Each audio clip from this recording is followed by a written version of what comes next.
More law enforcement officers die by suicide than in the line of duty. It's a startling statistic that has agencies around the country taking a closer look at mental health and how to help their employees cope with the stresses of the job.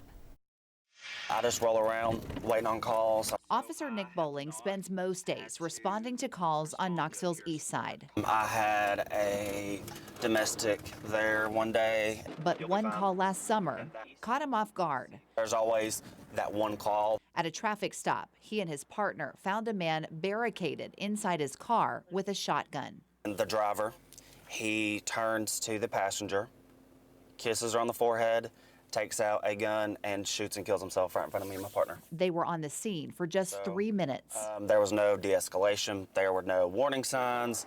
There was nothing. There was a point after that incident that I would go to sleep and that scene would replay in my head.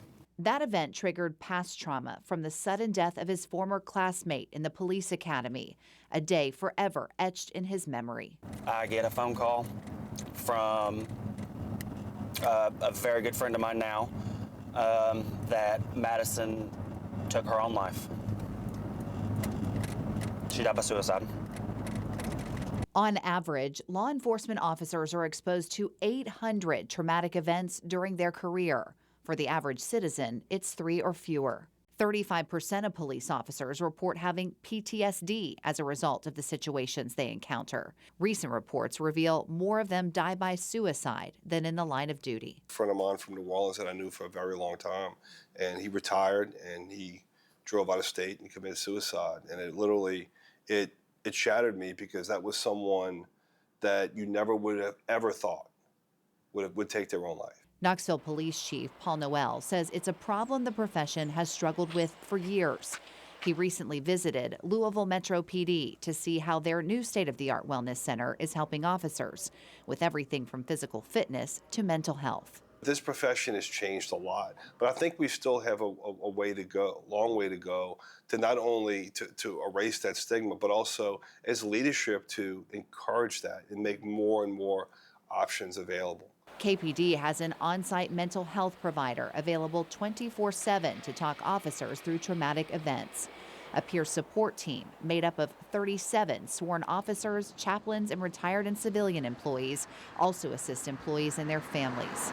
The team can deploy to agencies in surrounding counties that need extra support. As we get in a room with the folks that were on the scene and we just go through the process of trying to help them start healing. Sergeant Jimmy Wilson now helps his peers after experiencing several traumatic events of his own while on the job. In 2015, he survived a gunshot to the chest and was back at work a week later. Most people drive down the road and they're like, oh, my friend lives there or so-and-so lives there.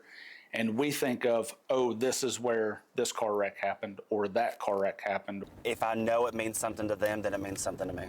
Officer Bowling makes it a point to check on people he's helped over the years, and to this day, he wears a bracelet in his classmate's memory, a reminder that it's okay to ask for help. Because if I can't take care of myself, how am I expected to go out here and solve someone else's problems?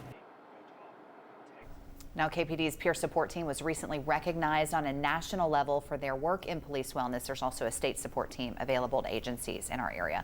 Like they said, I mean, you really don't think about what they witness on the job every day, and it's a huge range. And it's traumatic. Yeah. These are big tragedies that they witness right before their eyes. I'm really glad you highlighted some of these issues, Heather.